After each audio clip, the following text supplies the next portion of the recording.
معصیت اللہ جن چیزوں سے ناراض ہوتا ہے ان کو ڈٹ کر کرتے ہیں، دنیا جن چیزوں سے ناراض ہوتی ہے اس کو چھوڑنے کی کوشش کرتے ہیں، مطلب اللہ جس سے ناراض ہو اس کی اتنی فکر نہیں ہوتی کہ اس کے چھوڑنے سے کیا ہوگا۔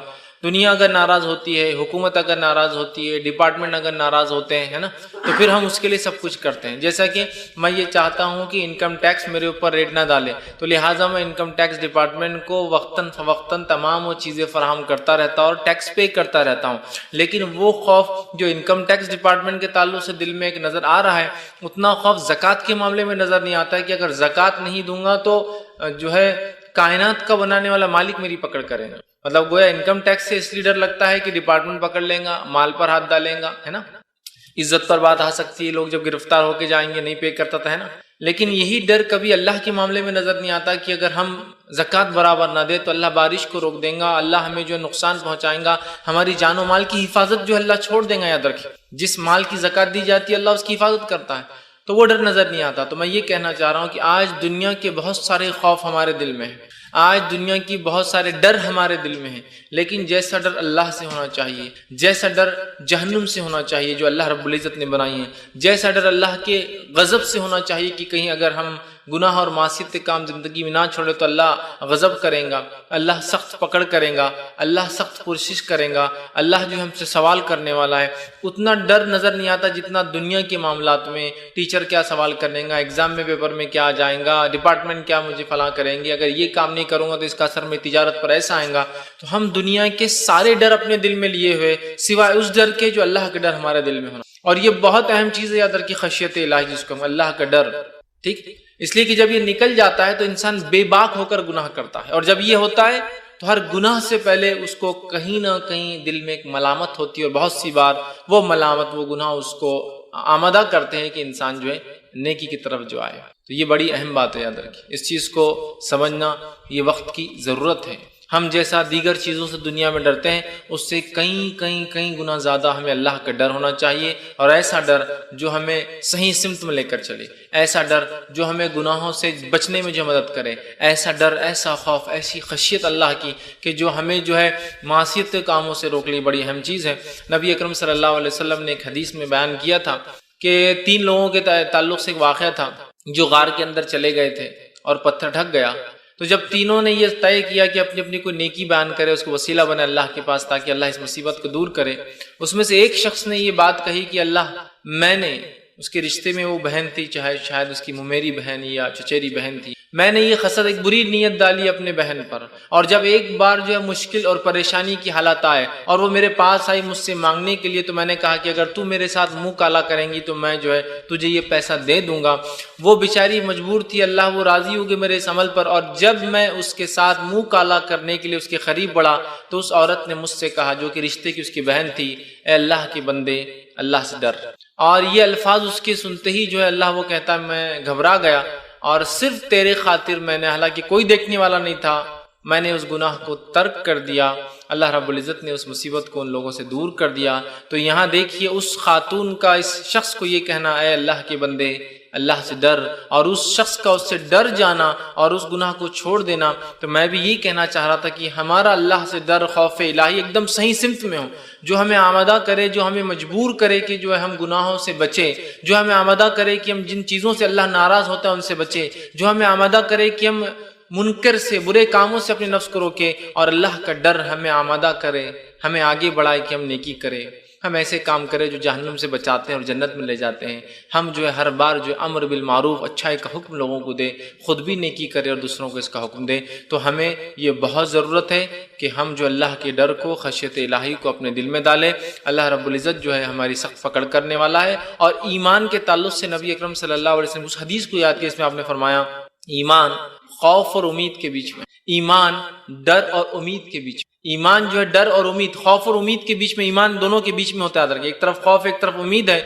اور یہ بات نبی اکرم صلی اللہ علیہ وسلم نے تب بیان کی تھی جب ایک صحابی کے انتقال کا وقت قریب تھا، آپ صلی اللہ علیہ وسلم ان کے پاس پہنچے اور پوچھا کیسا لگتا ہے، تو کہا ڈرتا ہوں اللہ کے عذاب سے، اس کی جہنم۔ تو آپ صلی اللہ علیہ وسلم خاموش رہے، تھوڑی دیر بیٹھے رہے، پھر پوچھا اب کیسا لگتا ہے، تو صحابی نے کہا امید کرتا ہوں کہ اللہ رب العزت مجھے جنت دیں گا، مغفرت کریں گا۔ آپ صلی اللہ علیہ وسلم نے کہا ہاں، جو اس حال میں مرا تو یقیناً وہ جو ہے درست تھا اور وہ ایمان پر تھا، اس لیے کہ ایمان خوف اور امید کے بیچ میں، خوف ایک طرف اور امید، ڈرتا بھی ہوں کہ گناہوں کی وجہ سے پکڑ ہوں گی، امید بھی رکھتا ہوں کہ اللہ اس کے باوجود بھی انشاءاللہ معاف کریں گا، تو یہی بڑی اہم چیز ہے۔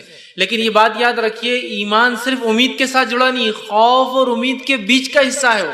ہم کیا کر رہے ہیں؟ صرف امید امید اور امید، میں نے یہ گناہ کیا اللہ انشاءاللہ معاف کر، میں نے فلاں کیا اللہ مجھے معاف کر، میں نے زکات دی اللہ مجھے معاف کرے گا، میں نے نماز نہیں پڑھی اللہ مجھے معاف کرے گا، میں نے روزے رکھی اللہ معاف۔ ہم صرف امید امید اور امید رکھ رہے ہیں۔ خوف اور امید کے بیچ ہے اسلام، ایمان۔ پہلے خوف کی کہیں میری زکات پہ اللہ پکڑ نہ کرے، یا اللہ میں توبہ کرتا ہوں تجھ سے اور اب دوں گا، امید ہے کہ اللہ مجھے معاف کرے گا۔ سمجھ رہے؟ خوف اور امید کے بیچ میں ایمان ہے۔ خوف ہے مجھے کہ اللہ جو ہے میں نے فلاں معصیت کی تو پکڑ لے تو میں تو کہیں کا نہیں رہوں گا، امید کرتا ہوں اللہ میں نے تجھ سے توبہ کی تھی تو اس توبہ کو بھی قبول کرے گا۔ تو خوف اور امید کے بیچ میں یاد رکھیں ایمان ہے، دونوں کے بیچ کا وہ حصہ یاد رکھیے۔ تو ہمیں بھی جو ہے اپنی کیفیت ویسی ہی بنانا ہے کہ خوف اور امید کے بیچ ہمیں رکھنا ہے اپنے آپ کو۔ یہ بڑی اہم چیز ہے یاد رکھیے، خوف اور امید کے بیچ ہم رہیں، ورنہ آج ہم دیکھ رہے ہیں صرف امید کر رہے ہیں کچھ لوگ، اور کچھ لوگ حالے صرف خوف کا معاملہ کر رہے ہیں۔ ویسے خوف کا معاملہ بڑا کمزور نظر آتا ہے، امید ہی ہم لوگوں کو زیادہ ہے کہ ہمیں اللہ معافی کر دیں گا بس، اور خوف کا کوئی ایسی حالات یا کوئی بات نظر نہیں آ رہی ہے ہمارے۔ تو اس بات کو ہمیں یاد رکھنا ہے، اور ہمیں اپنے دل میں اللہ تعالیٰ کا حقیقی ڈر، حقیقی خوف ہمیں پیدا کرنا ہے، اس لیے کہ اس کے بغیر ہم ایمان کی نہ چاشنی اٹھا سکتے ہیں، اور نہ ہی اس کے بغیر کوئی شخص حقیقی ایمان والا کہلا سکتا ہے۔ تو ہمیں اللہ کا ڈر ویسے اپنے نفسوں میں پیدا کرنا ہے جیسے اللہ کا ڈر پیدا کرنے کا حق ہے، یاد رکھیے حق ہے۔ آئیے چند باتیں میں آپ کے سامنے اسی عنوان کے تحت رکھنے کی کوشش کروں گا، جو کہ ایک بہت اہم عنوان ہے، ایسا عنوان جو انشاءاللہ ہمیں گناہوں سے بچائیں گا، ایسا عنوان کہ اگر یہ ڈر پیدا ہو جائے تو ہم جو ہے انشاءاللہ عزیز بہت سارے نیک کاموں میں آگے بڑھیں گے، اور معصیت کے اور برائی کے کاموں سے اپنی نفس کو روکتے رہیں گے۔ اللہ رب العزت نے اسی بات کو یوں فرمایا اپنی کتاب کے اندر سورہ سجدہ سورہ نمبر 32 آیت نمبر 15 سے لے کر 17 میں اللہ نے مومنوں کی کچھ صفت بیان کی۔ آئیے اس صفت کے بارے میں اللہ کیا فرماتا دیکھیے۔ اللہ فرماتا ہے انما یؤمن بآیاتنا الذین اذا ذکروا بها خروا سجدا وسبحوا بحمد ربهم ولا یستکبرون۔ اللہ رب العزت کہہ رہا ہے کہ اللہ فرماتا ہے ہماری آیتوں پر وہی لوگ ایمان لاتے ہیں، وہی لوگ ایمان لاتے ہیں جنہیں جب کبھی نصیحت کی جاتی ہے، اللہ کی آیتیں سنائی جاتی ہے تو وہ سجدے میں گر پڑتے ہیں۔ کیا کرتے ہیں وہ لوگ؟ سجدے میں گر پڑتے ہیں، اور آگے اور اپنے رب کی حمد اور اس کے بعد اس کی تسبیح اور بڑائی بیان کرتے ہیں۔ حقیقت میں اللہ سے ڈرنے والے، حقیقت میں نیک بندے، حقیقت میں مومن بندے وہ ہیں کہ جب اللہ کی آیتیں ان کو سنائی جاتی ہے، ان کو نصیحت کی جاتی ہے تو ان کے دل کانپ اٹھتے ہیں اس نے، اور وہ سجدے میں گر جاتے ہیں، اور وہ اللہ کی حمد بیان کرتے ہیں، وہ اللہ کی تسبیح بیان کرتے ہیں، اور وہ تکبر نہیں کرتے اپنے رب کے سامنے۔ مطلب اللہ کی آیتیں بتانے کے بعد نہ عمل کرنا تکبر کی علامت ہے، تو وہ تکبر نہیں کرتے اپنے رب کے سامنے، اور اللہ نے فرمایا وَهُمْ لَا يَسْتَكْبِرُونَ، اور وہ تکبر نہیں کرتے۔ تَتَجَافَ جُنُوبُهُمْ عَنِ الْمَضَاجِعِ، اور ان کے پہلو جو ہے وہ بستروں سے دور ہوتے ہیں، مطلب وہ راتوں کے وقت اللہ کی عبادت کرتے ہیں۔ ایک تو مومن کی صفت آیتیں سنائے تو دل نرم ہو جاتا ہے، بات کو سن لیتے ہیں، تکبر نہیں کرتے، اور جیسی اللہ کی آیتیں سنائی جاتی ہے تو سجدے میں گر پڑتے ہیں اور اس کی بڑائی بیان کرتے ہیں، اس کی حمد و ثنا بیان کرتے ہیں، یہ ان کی صفت۔ دوسرا آگے اللہ رب العزت کیا فرماتا ہے؟ اور ان کے پہلو بستروں سے الگ ہوتے ہیں، مطلب رات کی نماز قائم کرتے ہیں تو بستروں سے الگ رہتے ہیں۔ پھر فرمایا جو ہے مزہ یدعون ربهم خوفا وطمعا، اور اپنے رب کو وہ آواز دیتے ہیں، دعائی دیتے ہیں، دعا کرتے ہیں، پکارتے ہیں، کیسے؟ خوف اور امید کے ساتھ اپنے رب کو آواز دیتے ہیں، خوف اور امید کے ساتھ، چونکہ ایمان اس کے بیچ میں ہے۔ تو اللہ فرماتا ہے اپنے رب کو خوف اور امید کے ساتھ جو ہے پکارتے رہتے ہیں، اور پھر فرمایا تمام وَمِمَّا رَزَقْنَاهُمْ يُنْفِقُونَ، اور جو کچھ اللہ نے دیا اس میں سے وہ جو ہے خرچ کرتے ہیں۔ پھر اللہ نے فرمایا فَلَا تَعْلَمُ نَفْسٌ مَّا أُخْفِيَ لَهُم مِّن قُرَّةِ عَيْنٍ، اور وہ نہیں جانتے، ان کی نفس نہیں جانتی کہ ان کے رب نے ان کی آنکھوں کی کیسی ٹھنڈک تیار کر رکھی ہے۔ مطلب جنت کی بات ہو رہی ہے کہ وہ لوگ جانتے نہیں، حالانکہ ان کی آنکھوں نے دیکھا نہیں ہے کہ ان کے رب نے کیا ٹھنڈک تیار کر رکھی، پھر بھی وہ اللہ کی آیتوں پر نرم ہوتے ہیں، سن لیتے ہیں، سجدے میں گرتے ہیں، تکبر نہیں کرتے، راتوں میں نمازیں قائم کرتے ہیں، اللہ نے رزق دیا خرچ کرتے ہیں، خوف اور امید سے اللہ کو پکارتے ہیں۔ اللہ نے فرمایا اور وہ حالانکہ جانتے نہیں کہ ان کے رب نے ان کے لیے کیا تیار کر رکھا آنکھوں کی ٹھنڈک کے لیے، مطلب چونکہ غائب کی بات جنت ہے۔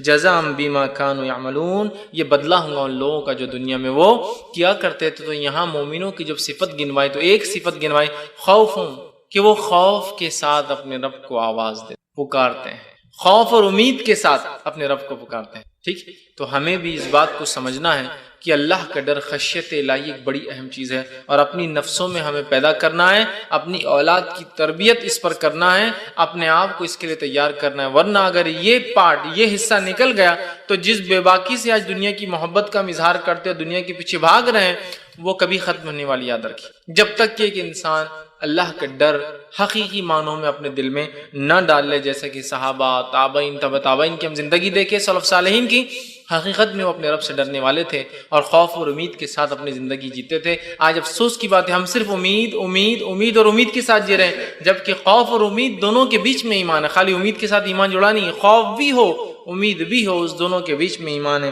تو ہم صرف جو ہے خوف کی بات، ہم ایمان کی بات مطلب جس کو کہیں گے، ہم صرف بات کریں امید کی، خوف بھی ہونا چاہیے۔ نبی اکرم صلی اللہ علیہ وسلم نے حدیث میں جو ہے اس تعلق سے اللہ کے ڈر، خشیت الہی کے تعلق سے بیان کیا، اور یہ جو ہے روایت جامع ترمذی کی ہے۔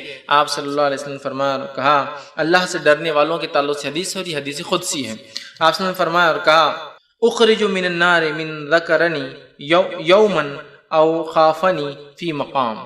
اللہ رب العزت فرماتا ہے اور کہتا ہے، اخرج من النار، کہ اللہ رب العزت روز قیامت یہ حکم دیں گا فرشتوں کو، اخرج من النار، نکال لاؤ ان لوگوں کو جہنم کی آنکھ سے۔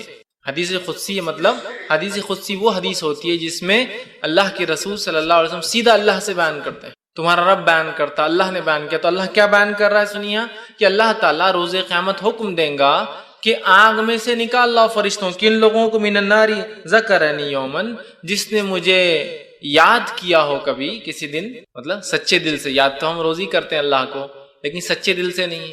قرآن بھی پڑھیں تو خیالات کہیں اور ہے، نماز بھی پڑھ رہے تو خیالات کہیں اور ہے، تسبیحات بھی پڑھ رہے تو سارے مسجد کا چکر لگا لے رہے کہ کون کیا کر رہا ہے، تو ہر چیز میں سچے دل سے جس نے مجھے ایک دن بھی یاد کیا ہو، نکال لاؤ۔ اور آگے فرمایا، یومن او اخافنی فی مقام، اور کبھی مجھ سے ایک بار ڈرا ہو، اس کو بھی نکال کے لا لو جان۔ حقیقت میں کہ گناہ کرنے ہم جا رہے ہو، اور اس گناہ کے وقت اللہ کے ڈر کی وجہ سے گناہ چھوڑ دیں، لوگوں کے ڈر سے نہیں، یا رشتہ دار کیا کہیں، نہیں، صرف ایک کوئی نہیں تھا، جیسا کہ اس آدمی کا واقعہ کیے جو اپنی بہن کے ساتھ رشتے کی منہ کالا کرنا چاہتا تھا۔ وہ عورت نیک تھی لیکن مجبور تھی، اس نے آخر میں کہا جب آدمی بڑھنے لگا، اے اللہ کے بندے اللہ سے ڈر، اور وہ آدمی پیچھے ہٹ گیا۔ یہ اللہ کا ڈر، یہ بڑی اہم بات ہے، یاد رکھیے، یہ بڑی اہم بات۔ تو اللہ کا ڈر، یا پھر یوسف علیہ السلام کو یاد کیجئے، جب جو ہے اس عورت نے یوسف علیہ السلام کے ساتھ منہ کالا کرنا چاہا، جسے مصر کی جو ہے بیوی نے، تو یوسف علیہ السلام کو کوئی دیکھنے والا نہیں تھا، بس اللہ کا ڈر، خشیت الہی، کہ وہاں سے بھاگ کھڑے ہوئے اور اپنے آپ کو انہوں نے محفوظ کر لیا اس عورت سے، اللہ نے ان کو بچا لیا۔ تو یہ بڑی اہم چیز ہے، اللہ کا ڈر، خشیت الہی۔ کوئی نہیں دیکھ رہا مجھے پھر بھی میں ڈرتا ہوں، تو ایک بار جس نے سچے دل سے یاد کیا ہو یا مجھ سے ڈرا ہو، لا ان کو بھی نکال لو جہنم سے۔ مطلب وہ لوگ جن کی اعمال کی کمزوریوں سے، گناہوں کے باعث وہ جہنم میں چلے جائیں گے، ایک وقت جہنم کی سزا بھگت لیں گے، اس کے بعد ایک آواز دی جائیں گی کہ نکال لو ان لوگوں کو بھی جہنم سے، چونکہ اللہ کو تو بہانے چاہیے اپنے، کہ تو اللہ تعالیٰ اپنے بندوں کو سزا دینے کے لیے تھوڑی پیدا کیا ہے اس نے، وہ تو بہانے ڈھونڈتا ہے کہ کیسے کیسے ان کی مغفرت کر دو، ان کو معاف کر دو،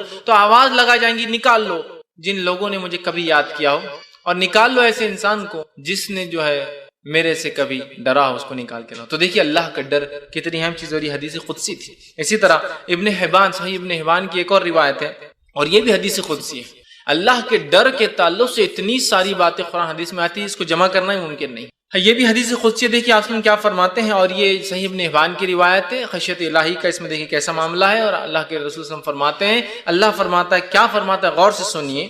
اللہ فرماتا ہے، وَعِزَّتِي، قسم ہے میری عزت کی۔ کون قسم کھا رہا ہے؟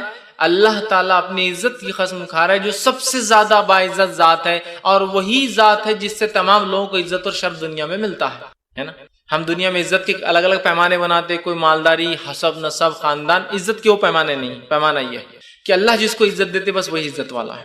وَعِزَّتِي، اللہ کہہ رہا ہے، تو عزت کی قسم ہے میری، خود اللہ اپنی قسم کھا رہا ہے کہ میری عزت کی قسم ہے، لا اجمع علی عبدی خوفین و امنین، میں کبھی بھی اپنے بندوں پر دو خوف اور دو امن کو ایک ساتھ جمع نہیں کروں گا۔ سبحان اللہ، کیا معنی دو خوف اور دو امن کو اللہ ایک ساتھ جمع نہیں کرے گا؟ آگے خود اللہ رب العزت اپنے نبی کو بتا رہا ہے حدیث قدسی میں کیا معنی ہے۔ اللہ فرماتا ہے، اذا اخافنی فی الدنیا، جو دنیا میں مجھ سے ڈرا، تو اللہ فرماتا دنیا امنتہ یوم القیامہ، تو میں اس کو قیامت کے دن امن دے دوں گا۔ پھر آگے فرمایا وَإِذَا أَمِنَنِي فِي الدُّنْيَا، اور جس کو دنیا میں امن دے دیا، أَخَفَتْهُ فِي الْآخِرَةِ، تو اس کو میں خوف دوں گا آخرت میں۔ اس کا کیا معنی ہے؟ معنی یہ ہے جو انسان دنیا میں اللہ سے ڈرتا رہا اور برائی سے رکتا رہا تو آخرت میں امن میں رہیں گا، اور جو انسان دنیا میں اللہ سے بے باک ہو کر جو چاہے کرا، مطلب دنیا کی زندگی امن سے گزار لیا، تو آخرت میں اللہ کا خوف اس کو ملے گا۔ میں دو خوف اور دو امن کو کسی بندے پہ اللہ فرمانا جمع نہیں کروں گا۔ جو دنیا میں خوف سے جی آخرت میں امن ملے گا، جو دنیا میں امن سے جی آخرت میں خوف ملے گا۔ یہ امن سے مراد دنیا میں من چاہا کام کیا تو آخرت میں جو ہے ڈریں گا، وہ جہنم میں جائیں گا، اور دنیا میں مجھ سے ڈر ڈر کر عمل سے رکتا رہا برے کاموں سے تو جنت میں امن کے ساتھ رہیں گا۔ تو اللہ رب العزت دو امن اور دو خوف کو اپنے بندے پر جمع نہیں کرتا ہے۔ تو دنیا میں ڈر گیا، آخرت میں نکل گیا، کامیاب ہو گیا۔ دنیا میں نکل گیا کہ جو چاہے کیا، آخرت میں ڈر گیا، سمجھ رہے ہیں؟ اور آخرت کا ڈر جہنم، اور دنیا کا ڈر عمل کرنے کا دل تو چاہتا ہے لیکن اللہ نے چونکہ منع کیا نہیں کر سکتا، بس یہ ہے۔ بہت سے لوگ بولتے ہیں اللہ نے یہ دل میں ڈالنا ہی نہیں تھا بات گناہ کی، کتنا مزہ آتا تھا نا۔ تو جب دل میں گناہ کی بات رہتی نہیں تو پھر نیکی اور بدی کا معاملہ ہی کہاں ہوتا، اور جنت جہنم کا فیصلہ ہی کیوں کرتا؟ اللہ فرشتوں کے ساتھ ہم کو پیدا کرتا، بولتا جاؤ تم بھی گھومتے رہو بس۔ یہ ایک اللہ نے ایسا کیوں کیا، کیوں ہم کو پیدا کیا، یہ اس کی مرضی تھی، واللہ عالم، یہ ہم نہیں جانتے۔ اور مالک سے غلام کو کوئی حق نہیں ہے پوچھنے کا، سوائے اس کے کہ مالک خود بتا دے کہ بھائی کیوں میں نے کیا یہ، لیکن ہم کو حق نہیں چیلنج کرنے کا۔ اب کام یہ ہے کہ ہم پیدا کر دیے گئے، جو کہا جا رہا ہے بس عمل کیا جائے، بس ختم۔ یہ اب کام ہے ہمارا۔ اب ہم سوچیں گے نہیں اللہ نے ہم کو خامخواہ پیدا کر دیا، اب ہم سے سوال کریں، نہیں، ہو گیا ہو گیا۔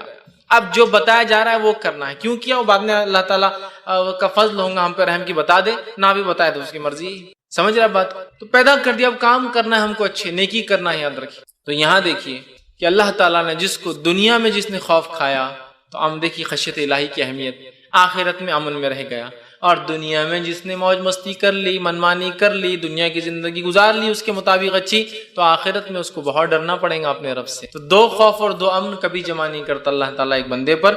صحیح بخاری کی ایک روایت ہے، اور اس روایت کے اندر بھی دیکھیے ایک شخص کا خوف الہی، اللہ کا ڈر، اللہ سے جو وہ ڈرتا تھا، گاڈ فیئرنگ تھا، وہ اس ڈر نے اس کے ساتھ کیا کیا ذرا سنیے۔ صحیح بخاری کی روایت ہے، ابو ہریرہ رضی اللہ عنہ حدیث کے راوی فرماتے ہیں نبی اکرم صلی اللہ علیہ وسلم نے فرمایا، کہا کہ تم سے پہلے زمانے میں ایک شخص تھا، اس شخص کی جب موت کا وقت قریب آیا تو اس نے اپنے بیٹوں کو بلا کر کہا جب میں مر جاؤں تو مجھے جلا دینا، جلا کے میری راکھ کو پیسنا اور مختلف پہاڑوں پر مختلف زمین پہ جا کر اس کو ہوا کے ساتھ اڑا دینا۔ کیوں؟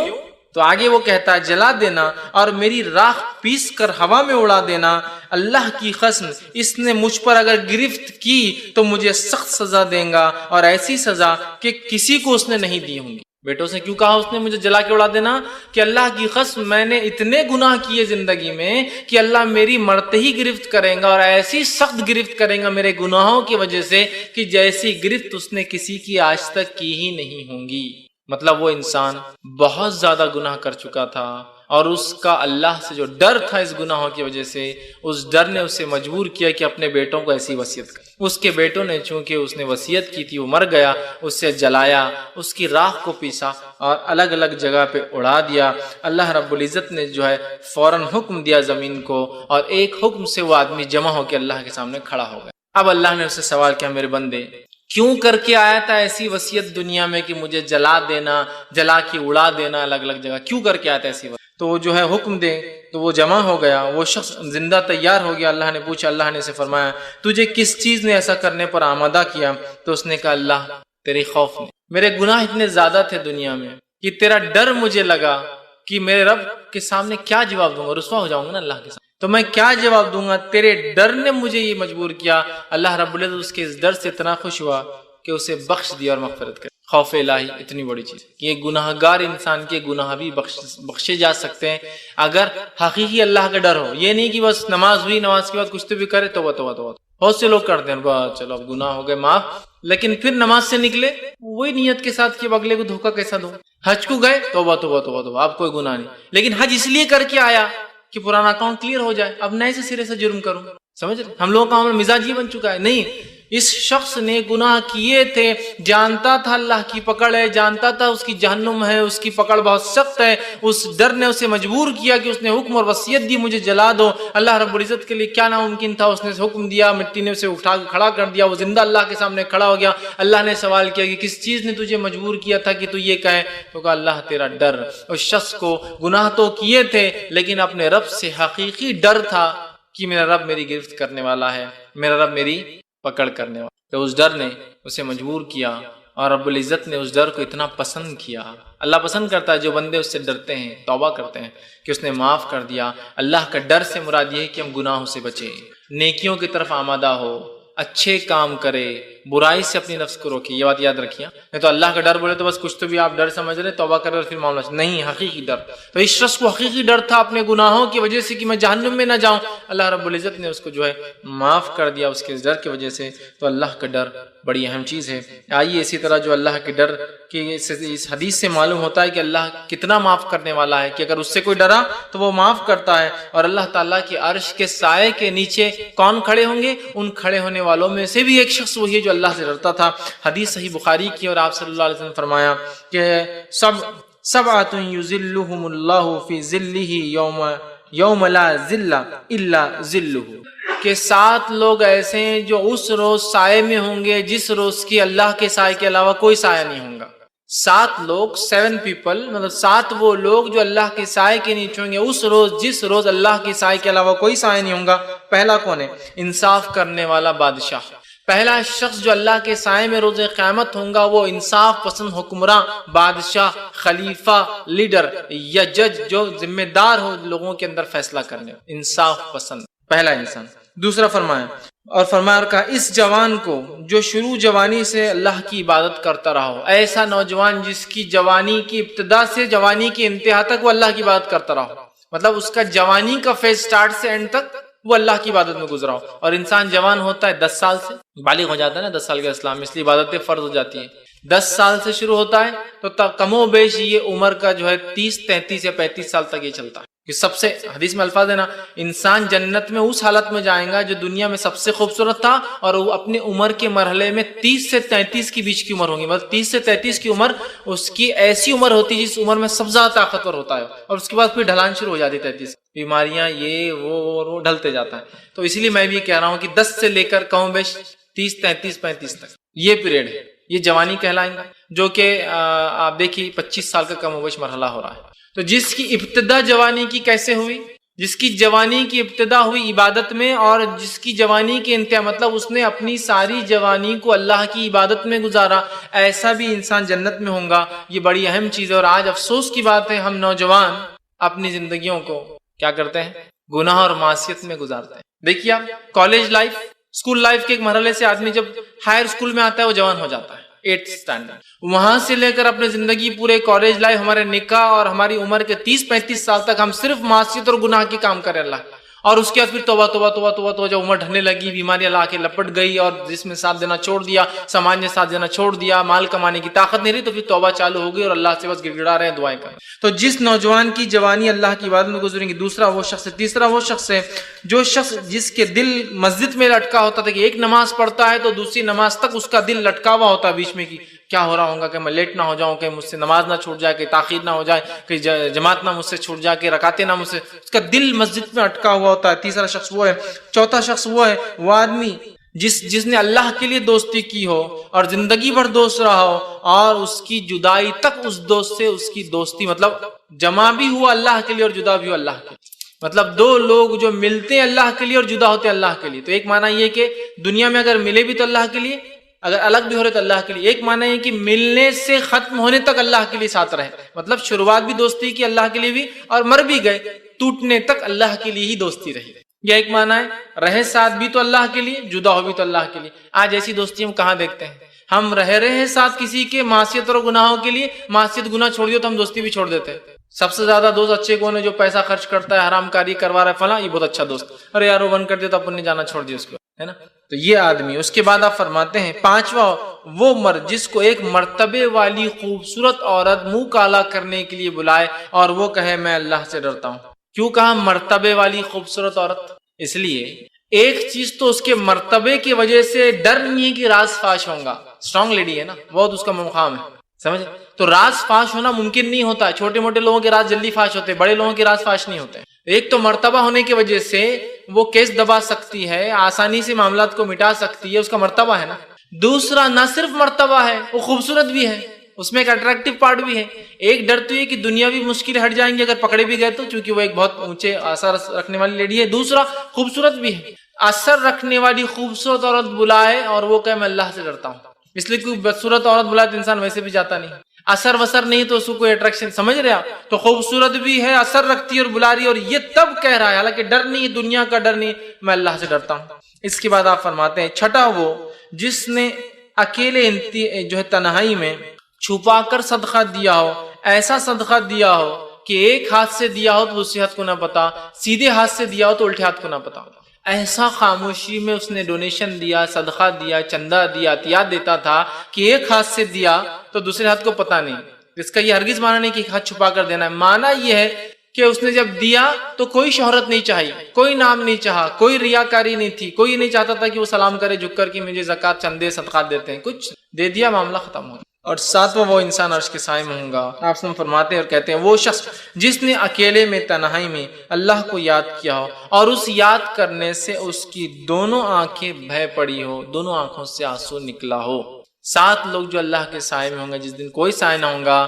آخری 7واں انسان وہ ہے جو اللہ کے ڈر سے رویا ہو. ٹھیک, حدیث کے الفاظ ہے وہ شخص جس نے اکیلے تنہائی میں اللہ کو یاد کیا تو اس کی دونوں آنکھیں بھیگ گئی, بہہ پڑی. اور یہاں دیکھیں حدیث کے الفاظ, اکیلے تنہائی میں رویا ہو. اجتماعیت میں آدمی بہت رو لیتا ہے. مثال کے طور پہ کسی کا انتقال ہوا ہو تو آپ دیکھیے ہر تھوڑی دیر میں ایک لہر آتی غم کی اور رونے کی. جب کوئی نئے رشتے دار انٹروڈیوس ہوتے جاتے ہیں تو اتنی دیر سب کو رونا آتا. اب وہیں کوئی آدمی اکیلا کھڑے رہ کے روئے نہیں دیکھیں گے آپ کو. اکیلے رونا یہ آدمی کو تبھی آ سکتا ہے جب وہ بے انتہا اور بے لوث کسی سے محبت کرتا ہے انتقال پر. تو اسی طرح اللہ سے اکیلے میں ڈر کر رویا. اجتماعیت میں کوئی بھی رو لے رہا ہے, دعائیں ہوتی اجتماعیت کے لوگ کتنا زور زور سے رو رہے ہیں, ان کے رونے کے مقابلے میں ان کی زندگی کے عمل نظر نہیں آ رہے کہ زندگی میں اتنا ڈر, جتنا رو رہا ہے اتنا ڈرتا ہو کہ معاملات میں اتنا صحیح ہوں. تو اجتماعیت میں تو رو لیتے ہیں. علی بن ابی طالب رضی اللہ عنہ کے زمانے میں ایک انسان مسجد میں رو رہا تھا تو آپ نے فرمایا تیرا بہتر ہوتا اکیلے میں رونا, اس لیے کہ اکیلے میں رونے سے یہ فضیلت کو حامل ہو جاتا کہ اللہ کے لیے رویا نا اکیلے. تو دیکھیں حدیث, اکیلے میں اللہ کے لیے رویا. اجتماعیت میں لوگوں کے سامنے انسان رو لیتا ہے, اکیلے میں رونا یہ اصل چیز. تو اکیلے میں اللہ کے لیے رویا. خشیت الہی دیکھیے کہ اگر جو روتا ہے تو وہ عرش سائے میں ہے, جو ڈرتا ہے مر گیا تو جنت جا رہا ہے, مغفرت ہو جا رہی ہے. اللہ 2 خوف کو اور 2 امنوں کو جمع نہیں کرتا. اللہ نے اعلان کر دیں گا روز قیامت جو جہنم میں چلے بھی جائیں گے نکال لاؤ جو ایک بار بھی ڈرا ہوں مجھ سے. کتنی فضیلت ہے خشیت الہی کی, اللہ کے ڈر کی, اور اس کے ڈر کی بنیاد پر اپنے اعمال کو تبدیل کرنا ضروری ہے, ورنہ صرف ڈر کی بات ہو رہی ہے, اعمال ویسے ہی چل رہے ہیں. ڈر کا معنی ہی تو یہ ہے. اسی طرح جو ہے مستدرک حاکم کی جو ہے ایک روایت ہے, اللہ کے رسول صلی اللہ علیہ وسلم فرماتے اور کہتے ہیں من ذکر اللہ ففاضت عیناہ من خشیت اللہ حتی اصیب الارض من دموعہ لم یعذب یوم القیامہ. دیکھیے حدیث کیا آپ سے فرماتے ہیں جو اللہ کو یاد کرے, اللہ کے خوف سے اتنا روئے کہ اس کی آنکھیں جو اس کے آنسو زمین پر گر پڑے تو قیامت دن اسے عذاب نہیں ہوگا. جو انسان اللہ کے ڈر سے روئے اور ایسا روئے کہ اس کے آنسو زمین پر گر پڑے, ایسے شخص کو اللہ رب العزت روز قیامت عذاب نہیں دیں گا. کتنی باتیں آ رہی ہے اللہ کے ڈر کے لیے. مغفرت کے وعدے, مغفرت کی جا رہی ہے. جہنمیوں کو صرف ڈر کی وجہ سے نکالا جا رہا ہے, عرش کے سائے میں صرف ڈر کی وجہ سے رکھا جا رہا ہے. یہاں فرمایا جا رہا ہے جس کے آنسو گرے ہو زمین کے اوپر دونوں آنکھوں سے نکل کر. اور ظاہر سی بات ہے آنسو زمین پر تبھی گرتے انسان جب بہت روتا ہے. جیسا صحابہ کا معاملہ دیکھیے, عمر ابن خطاب رضی اللہ عنہ کے تعلق سے آتا ہے کہ آپ اتنا روتے تھے خوف سے, خبر کے عذاب سے, آخرت کی ہولناکیوں سے, کہ آتا ہے کہ آپ کے آخر وقت میں عمر کے دونوں آنکھوں کے پاس جو ہے 2 لکیریں بن گئی تھی جس سے آنسو کنٹینیو گرنے کی وجہ سے. مطلب فیشیل ایکسپریشنز پہ 2 لائنیں آ گئی تھی جس سے آنسو گرتے تھے ہمیشہ. عثمان ابن عفان رضی اللہ عنہ کے تعلق سے آتا ہے اتنا کثرت سے روتے خبر کے بعد جب بھی بیٹھتے, چونکہ خبر سٹارٹ ہے, سوال جواب شروع ہو رہے ہیں, اللہ کا ڈر ظاہر سی بات انسان کو فرسٹ فیز میں ہو رہا ہے, تو اتنا روتے تھے کہ آپ جب روتے تھے قبر کے پاس تو آپ کے آنسو سے داڑھی بھیگ کر داڑھی سے جو ہے آنسو نیچے ٹپک، یہی معنی ہے حدیث. جو اللہ کے ڈر سے رویا، رونے کی وجہ سے آنسو زمین پر ٹپکے. آنسو زمین پر تبھی ٹپک سکتے جب چہرے سے نکل کر وہ داڑھی سے ہوتے ہوئے نیچے کی طرف آتے. اتنا رویا. تو ایسے شخص کے بعد اللہ فرماتا ہے میں اسے روز قیامت عذاب نہیں دوں، چونکہ میرے ڈر سے رویا ہے نا. اور جب کوئی انسان حقیقت میں اللہ کے ڈر سے روتا ہے اس کی زندگی تبدیل. یہ بات ہمیشہ یاد رکھیے، ورنہ میں ایک بار رو رہا ہوں پھر اگلی بار اگلا دھوکہ، پھر دوسری بار رو رہا ہوں پھر تیسری بار دھوکہ. نہیں، اس کی زندگی چینج ہو جاتی ہے جب وہ اللہ کے لیے روتا ہے. یہ بڑی اہم چیز ہے. تو جو رویا ہو، آنسو نکلے ہو، زمین بھیگی ہو، اللہ نے کہا کہ میں اس کو عذاب نہیں دوں کیونکہ وہ میرے لیے رویا ہے. کتنی بڑی بات ہے، کتنی اہم چیز ہے. اور اللہ کے نیک بندوں کا یہ شیوا اور طریقہ رہا ہے کہ وہ خوب روتے تھے، خوب ڈرتے تھے. اور رونا ظاہر سے ڈر کی علامت ہوتی، عاجزی کی علامت. تو اللہ کے نیک بندے، حتیٰ کہ انبیاء جو گناہ نہیں کرتے تھے، معصوم عن الخطا ہے، انبیاء تک کثرت سے روتے تھے. اس لیے میں کہہ رہا ہوں نیک لوگوں کی پہچان ہے رونا. وہ گناہ نہیں کرتے پھر بھی روتے ہزاروں خطا. ہم تو گناہ کر کے بھی ڈٹے ہوئے ہیں، وہ گناہ نہیں کر کے بھی روتے ہیں. یہی صفت اچھے بندوں کی ہے جو ڈرتے اللہ سے ہو. اور جتنا ٹاپ کا اسٹوڈنٹ ہوتا ہے نا، وہ اپنے رزلٹ سے اتنا زیادہ خوف کھاتا ہے. بہت سے لوگ بولتے ہیں انبیاء کیوں روتے تھے، ان کو کیا گناہ تو نہیں کیے تھے. نہیں، جتنا ٹاپ موسٹ اسٹوڈنٹ ہوتا ہے اس کو لیسٹ میں بھی سب سے کم مارکس کٹ ہونے کا بھی ڈر ہونے سے اس کو ڈر لگتا ہے کہ ٹھیک ہے میں نے 100% پیپر لکھا لیکن ڈر ہے کہ آدھا مارکس ہینڈ رائٹنگ وجہ سے تو نہیں کٹ ہو جائے. اس کو ڈر لگ رہا ہے، فیلئر کو نہیں ڈر لگتا ہے. تو یہ انبیاء ٹاپ موسٹ لوگ ہیں دنیا کے، اس لیے خوف کھاتے رزلٹ سے. تو انبیاء کا یہ شیوا تھا کہ گناہ نہیں کرتے تھے پھر بھی روتے تھے. آج ہم گناہ کرتے روتے نہیں ہیں. آدم علیہ السلام نے جو خطا کی اس کے تعلق سے ایک روایت آتی، کثرت سے آدم علیہ السلام رویا کرتے تھے اس خطا کے لیے. نوح علیہ السلام کے تعلق سے اسلاف لکھتے کہ نوح کا نام نوحہ سے پڑا، اتنا روتے تھے. اتنا نوحہ سمجھتے نا، نوحہ رونا. اتنا روتے تھے نوح علیہ السلام کہ ان کا نام نوح رکھ دیا گیا نوحہ کی وجہ سے. کیا کثرت سے روتے تھے. کئی انبیاءوں کے تعلق سے آتا ہے کہ بکثرت رویا کرتے تھے، بکثرت رویا کرتے تھے، حالانکہ گناہ نہیں کرتے تھے، روتے تھے عاجزی کہ اللہ کی تھوڑی سی بھی پکڑ کر لے. جو خطائیں، چھوٹی خطائیں تو سب سے ہوتی ہیں، اس سے پکڑ لے. تو آدم کو کہا پھلنا کا، علیہ السلام کھا لیا، خطا تو ہوئی ہے نا. نوح علیہ السلام ڈر رہے ہیں روز قیامت، ڈریں گے. صحیح مسلم کی روایت ہے کہ کہیں اللہ مجھے آج میری بددعا کی وجہ سے نہ پکڑ لے جو میں نے اپنی قوم کے خلاف کی تھی. ابراہیم علیہ السلام ڈریں گے جو میں نے توریا بات کو گھما کے پیش کیا تھا 2-3 موقعوں کے اوپر کہ اللہ مجھے نہ پکڑ لے. موسیٰ علیہ السلام ڈریں گے کہیں وہ خپتی کو جو میں نے مکہ مارا تھا، میرا مقصد اس کو مارنا ہے لیکن مر گیا ہو، میں کوئی پکڑ میں نہ آ جاؤں. بڑے ہیں، ڈر رہے ہیں لیکن خوف کرتے. تو بڑی اہم چیز ہے اللہ کا ڈر. آج وہ ڈر ہمارے دل سے جو ہے نکل گیا ہے. مستدرک حاکم کی ہی روایت ہے، خود نبی اکرم صلی اللہ علیہ وسلم کے تعلق سے آتا ہے. اور عبداللہ ابن عباس رضی اللہ عنہ فرماتے اور کہتے ہیں جب اللہ رب العزت نے یہ آیت نازل کی، یا ایھا الذین آمنوا قوا انفسکم واہلکم نارا، سورہ تحریم سورہ نمبر 66 آیت نمبر 6. جب یہ آیت نازل ہوئی تو آپ صلی اللہ علیہ وسلم سے تلاوت فرمایا تو ایک نوجوان بے ہوش ہو گیا. ایک نوجوان مطلب ایک نوجوان صحابی بے ہوش ہو گیا، اور بے ہوش ہو کے بہت زور زور سے شیورنگ، اس کو ہلنے لگے. ہو بے ہوشی میں ہوتا ہے نا کبھی آدمی، وہ ہوتا بہت تیزی سے ہلنے لگے. نبی اکرم صلی اللہ علیہ وسلم جو ہے اس شخص نوجوان کے نزدیک اور فرمایا کہو لا الہ الا اللہ. اس نوجوان نے کہا لا الہ الا اللہ. تو آپ صلی اللہ علیہ وسلم نے اسے بشارت دی اور کہا کہ جو ہے تمہیں میں جنت کی بشارت دیتا ہوں. کیونکہ اس نے جب آیت سنی قوا انفسکم اہلیکم نارا، تو اس جہنم کے تذکرے نے اس کو بے ہوشی میں ڈال دیا کہ ہو سکتا ہے اس کے گناہ ہوں گے، ہو سکتا ہے وہ یہ سوچ رہا ہوں میرے گھر والوں کو میں کیسے بچاؤں.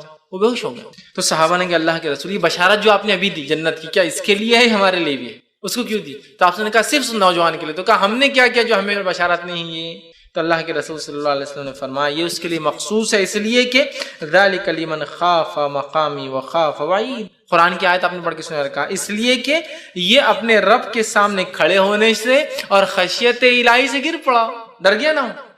جیسی آیت پڑھ گی قوا انفسکم واہلیکم نارا، گر گیا ہو، ڈر گیا ہو. کیوں ڈر گیا؟ اس لیے کہ اللہ نے قرآن میں کہا جو اس دن میرے سامنے کھڑے رہنے سے ڈرا اور میری وعید، میری وارننگ سے ڈرا جو دنیا میں دی نا اللہ نے، مت کرو ایسا کروں گا، مت کرو ایسا کروں گا، جو ڈر گیا وعیدوں سے اور میرے سامنے کھڑے رہنے سے تو وہ تو کامیاب ہوگا. اس وجہ سے میں نے اس نوجوان کو خوشخبری دی تو جنت. اللہ کے ڈر کا فائدہ دیکھیے کہ جنتی ہو گیا وہ نوجوان. تو بڑی اہم چیز ہے اللہ کا ڈر. وہ تبھی پیدا ہو سکتا ہے جب اللہ سے اشد ہم لوگ محبت کریں. جیسا ہمارا رب ہم سے محبت کرتا ہے ہم بھی اشد اس سے محبت کریں. وہ محبت پھر ہمیں مجبور کرتی ہے کہ ہم اس سے ڈرے بھی. اس لیے کہ انسان جسے سب زیادہ محبت کرتا ہے نا اس سے ڈر بھی لگتا ہے. کیوں؟ محبت جانے کا ڈر بھی تو ایک ڈر ہے بہت بڑا.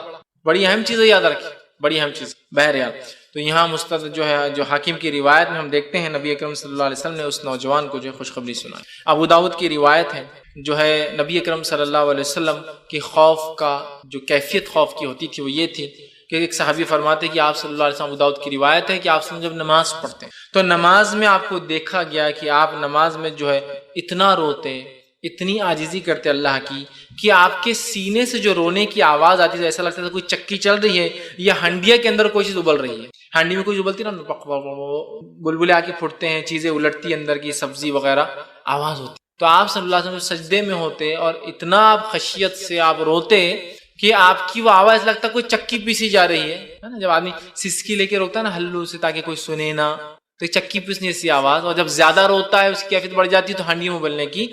تو آپ سن کے رونے کی آواز ایسی ہے جب چکی پیسی جا رہی ہے، مطلب جب آپ باریک خاموشی میں وہ کرتے، جب بڑھ جاتا تھا ایسا لگتا تھا ہانڈیا میں کوئی چیز ابل رہی. اتنا نبی اکرم صلی اللہ علیہ وسلم خوف کرتے ہیں. جامع ترمذی کی روایت ہے، نبی اکرم صلی اللہ علیہ وسلم نے فرمایا اور کہا، 2 قطرے اور 2 نشان اللہ کو بڑے محبوب. 2 drops، 2 قطرے اور 2 نشان اللہ کو بڑے محبوب. کون سے 2 قطرے؟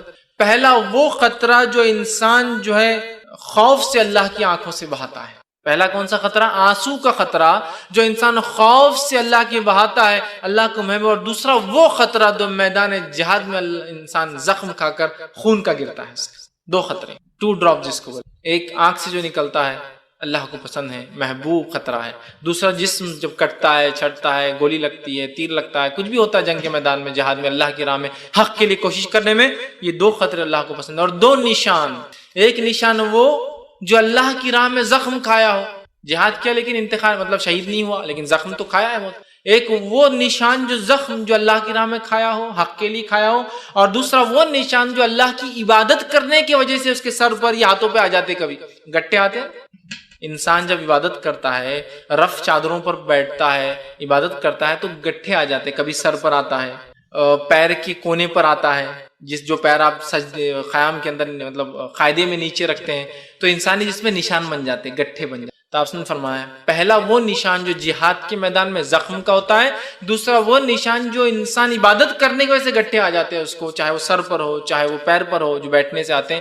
یہ 2 نشان اللہ کو بڑے پسند. تو اس حدیث میں بھی پہلا وہ خطرہ جو آنکھ سے گرا ہو. تو یہاں بھی دیکھیے خوف الہی کی اہمیت بہت پسند ہے اللہ کو.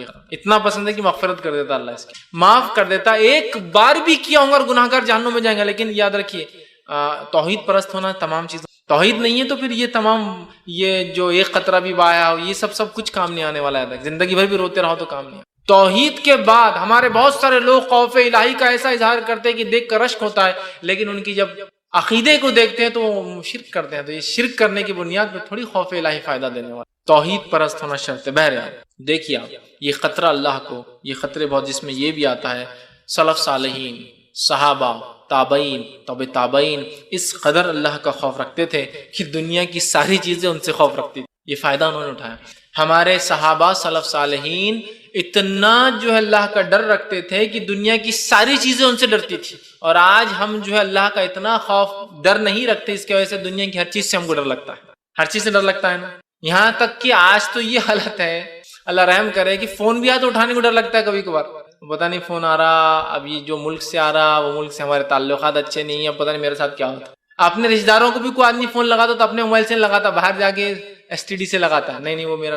اتنا تو ڈر ہے ہم کو دنیا بھر کی چیز. تو صحابہ کا معاملہ، تابعین کا، خود نبی اکرم صلی اللہ علیہ وسلم کا معاملہ ہم دیکھتے ہیں کہ اتنے بے باک تھے، اتنا اللہ سے ڈرتے تھے کہ دنیا کی تمام چیزیں ان سے خوف کھاتی تھی. اور جب ہم نے دنیا اللہ کا ڈر چھوڑ دیا تو دنیا کے سارے ڈر ہمارے دل میں آ کے بیٹھ گئے. سارے ڈر بیٹھ گئے. بیٹھے نہیں بیٹھے سارے ڈر آج بیٹھ گئے. سارے ڈر بیٹھ گئے. کیا عزت تھی، کیا مقام تھا صحابہ کا. آپ دیکھیے ابو ایوب انصاری رضی اللہ عنہ، 80 سال کی عمر ہے، جہاد کا اعلان ہوتا ہے قسطنطنیہ، کانسٹینٹینپل، استنبول کے خلاف، جو کہ اس زمانے میں عیسائیت کا جو ہے گڑھ تھا، وہ مرکز تھا قسطنطنیہ، کانسٹینٹینپل. اعلان ہوتا ہے اور ابو ایوب انصاری کہتے ہیں میں بھی چلوں گا. لوگ کہتے ہیں تم 80 سال کے ہو چکے ہو، بوڑھے ہو چکے ہو اور بیمار تھے سخت. کہا نہیں پھر بھی میں چلوں گا. تو اللہ کی راہ میں جہاد کی فضیلت ہی اتنی. لیکن یہ تمام چیزیں توحید کے بعد، اس کے بعد اعمال، نماز، روزہ، زکات، تمام چیزوں کی باتیں، بندوں کے حق ادا بھی کرنا اس میں شامل ہے.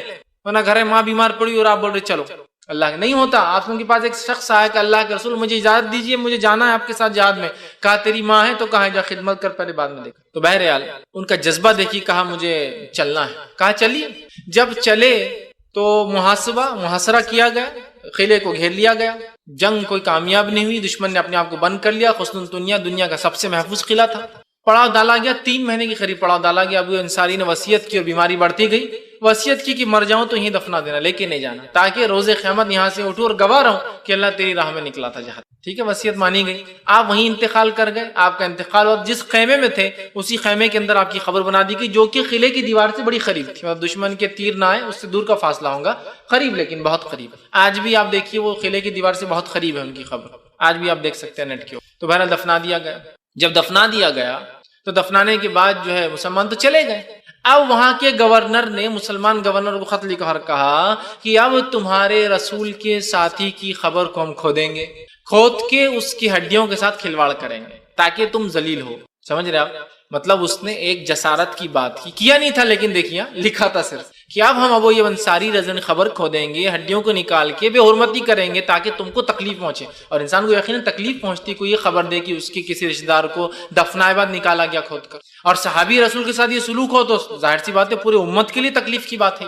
تو مسلمان گورنر نے جواب دیا کہ قسم ہے اللہ کی، اگر تم نے ابو ایوب انصاری کی خبر کے ساتھ یہ سلوک کیا تو جتنی قبریں عیسائیوں کی میری سلطنت میں ہیں اور جتنے گرجائیں سب کو ڈھا دوں گا. ہمارا ریونج کیا رہے گا تم سے کہ جتنے گرجائیں سارے ہم ڈھا دیں گے اور جتنے خبریں میرے پاس عیسائیوں کی سب اکھاڑ کے پھینک دوں گا. تو اس نے جواب دیا، اس گورنر نے قسطنطنیہ کی، کہ قسم ہے کنواری مریم کی، میں ایسا کیوں کروں گا تمہارے رسول کے صحابی کے ساتھ، میں تو تمہاری صرف دینی حمیت کو جانچ رہا تھا. مطلب وہ ڈر گیا، خوف کھا گیا. تو دیکھیے ایک مسلمان جب اللہ سے حقیقت میں ڈرتا ہے تو ساری اس سے دنیا ڈرتی ہے. زندہ مسلمان کو تکلیف دینا تو دور کی بات ہے، مرنے کے بعد ہڈیوں کو تکلیف دینے کی بھی ہمت نہیں، چونکہ وہ اللہ سے ڈرتے تھے تو ساری دنیا ان سے ڈرتی. جب اللہ کا ڈر نکل گیا تو پوری دنیا سے ہم ڈر رہے ہیں، باقی سب کرتے ہیں. یہ حالت ہے. تو جب اللہ سے ڈرتے تھے تو ساری دنیا خوف کھاتی تھی، جب اللہ کا ڈر نکل گیا تو ساری دنیا کا ڈر ہمارے دل میں آ کے بیٹھا ہوا. یہ کریں گے تو ہماری مالیت چلی جائیں گی، وہ کریں گے تو ہماری سیاست چلے جائیں گی، ایسا کریں گے تو اکنامکلی ڈاؤن ہو جائیں گے، اس کے خلاف آنکھ اٹھائیں گے تو یہ ہو جائیں گا، توحید کی بات کریں گے تو ہمیں اس کا ممبرشپ سے نکال دیا جائے گا، ہم فلاں کریں گے تو کون ہم سے فلاں کریں گے. حالت یہ خشیت الہی خط. تو پھر دنیا کی خشیتیں، دنیا کا ڈر. علی بن ابی طالب رضی اللہ عنہ کے تعلق سے آتا ہے اتنا روتے تھے، اتنا روتے تھے، اللہ کے ڈر سے اتنا روتے تھے. اور روایت میں آتا ہے کہ اپنی داڑھی کو پکڑتے تھے رات کے وقت. یقیناً صحابہ تہجد گزار سبھی ہوا کرتے تھے، سلف صالحین کا بھی معمول تھا. اپنی داڑھی کو پکڑ کے اس قدر روتے تھے اور ایسا لوٹتے تھے، روایت میں آتا ہے، اور کہتے تھے دنیا میں نے تجھے چھوڑ دیا، میں نے تجھے طلاق دی. طلاق میں کیا ہوتا ہے؟ Complete separation. آدمی اپنی بیوی سے مکمل دور ہوتا ہے، حالانکہ وہ اس پہ حلال ہوتی اس سے پہلے.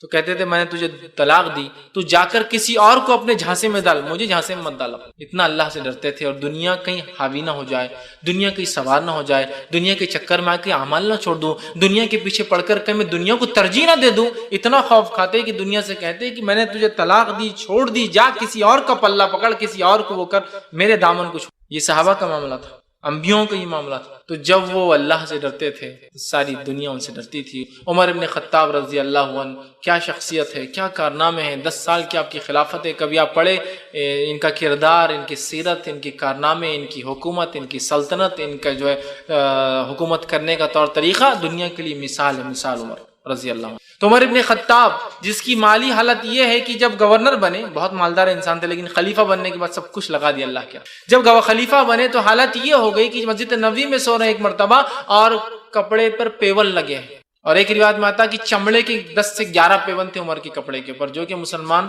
سلطنت کا خلیفہ ہے. یہ حالت ہے. مسجد نبوی میں سو رہے ہیں. ایک مرتبہ ایک قاصد جو ہے، قاصد آتا ہے، ڈپلومیٹ آتا ہے جو فارس سے نکل کر آتا ہے، آ کر پوچھتا ہے مدینے کے اندر کہاں ہے عمر ابن خطاب کا قلعہ، محل تمہارا. کیونکہ ان کے پاس ان کے شاہان، ان کے جو خسرو ہوتے تھے، جو ان کے بڑے بڑے بادشاہ ہوتے تھے، حالت یہ تھی کہ محل، سوفسٹیکیٹڈ بڑے بڑے محل، اور حفاظت کے لیے ہزاروں لاکھوں کے دستے جو صرف بادشاہ کی حفاظت کر رہے ہیں.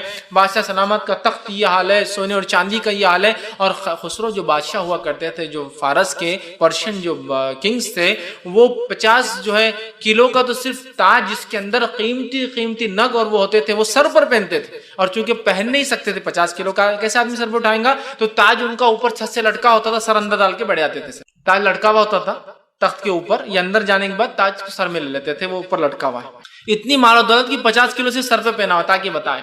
اور یہی عمر ابن خطاب کا جو قلعہ ڈھونڈنے آتا ہے، مسلمانوں کی حکومت، عمر تقریباً 30 سے 35 ملکوں کا جو ہے خلیفہ. آج کے جو 30 سے 35 ملک ہوتے جس میں عمر ابن خطاب کی خلافت تھی. اندازہ لگائیے